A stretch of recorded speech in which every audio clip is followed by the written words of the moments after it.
আলহামদুলিল্লাহ, প্রবাসের মাটিতে এই নিয়ে ৫তম রমজান শুরু হইল আমার। প্রবাসের মাটিতে কিভাবে রমজান মাস পালন করি সেটা শেয়ার করার চেষ্টা করব আজকে আপনাদের সাথে। আসসালামু আলাইকুম। আজ পবিত্র মাহে রমজান শুরু। এশারের সময় চলে আসলাম মসজিদে নামাজ পড়তে।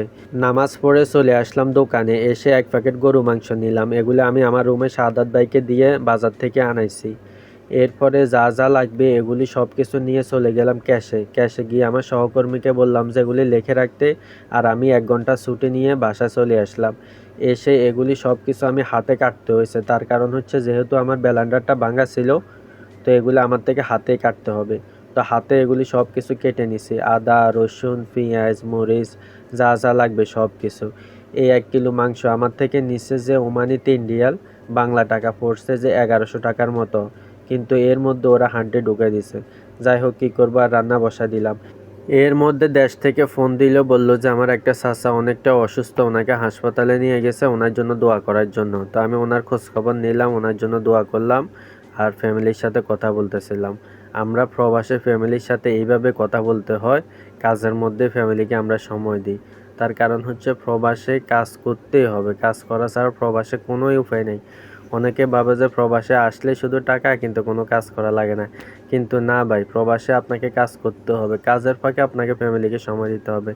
যাই হোক, এর মধ্যে আমি রান্নাটা বসানোর চেষ্টা করতেছি, মশলা সব কিছু দিয়ে একসাথে মেখে ওইটাকে ওখানে বসাই দিছি। বসায় দিয়ে কিছুক্ষণ অপেক্ষা করে এরপরে এগুলাকে আবার লাড়াচাড়া করতেছি যাতে একটু কষানোটা ভালো মতো হয়। এরপরে আমি এটার মধ্যে ফানি দিয়ে দিলাম। ফানি দিয়ে আবার কিছুক্ষণ লাড়ানোর পরে আমার যে মুরগি আর পাখিটা ছিল ওদেরকে উপরে নিচে করে দিছি। মুরগিটাকে নিচে রাখছি আর পাখিটাকে উপরে রাখছি, যাতে ওরা এক সাইডে সুন্দরভাবে থাকে, যেহেতু আমার রান্নাঘরটা অনেকটাই ছোট।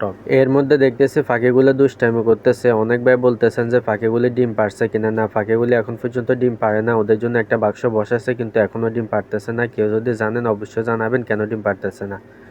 এর মধ্যে আমি চলে আসলাম দোকানে, হিসাব নিকাশ করতে হবে, যেহেতু আমি 10টা বাজে গেছিলাম 1 ঘন্টা ছুটি নিয়ে, এখন প্রায় ঘড়ি 12টা বাজতেছে। যেহেতু রমজান মাস, এই মাস থেকে প্রায় দোকান 1:30 পর্যন্ত খোলা থাকবে, কিন্তু আমার ডিউটি হয়েছে 12টা পর্যন্ত। আমার সাথে সহকর্মী যিনি আছেন উনি থাকবে 1:30 পর্যন্ত। আমার ডিউটি আবার সকাল 8টা থেকে শুরু হবে, ওনার হবে আবার 12টা থেকে শুরু। যাই হোক, হিসাব নিকাশ শেষ করে ওমানিকে ফাটা দিয়ে চলে আসলাম বাসায় এসে দেখতেছি যে আমার রান্নাটা প্রায় পুরাটাই হয়ে গেছে। তো রান্নাটা উঠে নিয়ে বাসায় রেখে দিলাম। রেখে দিয়ে 5টা বাজে সেহরি খাওয়ার পরে ফজর নামাজ পড়তে বের হলাম মসজিদের উদ্দেশ্যে। আমি আর আমার সাথে একজন মিলে বের হয়েছে মসজিদের উদ্দেশ্যে ফজর নামাজ পড়তে। আলহামদুলিল্লাহ, নামাজ পড়ে আবার রওনা দিলাম বাসার উদ্দেশ্যে। বাসায় যাব, এখন প্রায় 3 ঘন্টা ঘুমাবো, সকালবেলা আবার ডিউটি আছে। সকালবেলা ঘুম থেকে উঠে এসে মুরগি কবুতরগুলি ছাড়লাম, যেহেতু আজকে ওদেরকে একটু দেরি করে ছাড়ছে, এই কারণে ওদের খিদাটা অনেকটাই বেশি। চলে আসলাম মসজিদে ইফতার করার জন্য, যেহেতু বাসায় যাওয়ার সময় নাই, বাসায় গিয়ে ইফতার বানানোর ওই সময়টা নাই। তো চলে আসলাম মসজিদে, এসে দেখতেছি মাশাআল্লাহ এখানে অনেকগুলি আইটেম আছে ইফতার করার জন্য। তো আমার পরিচিত সবাইকে নিয়ে ইফতার করে নিলাম, আলহামদুলিল্লাহ।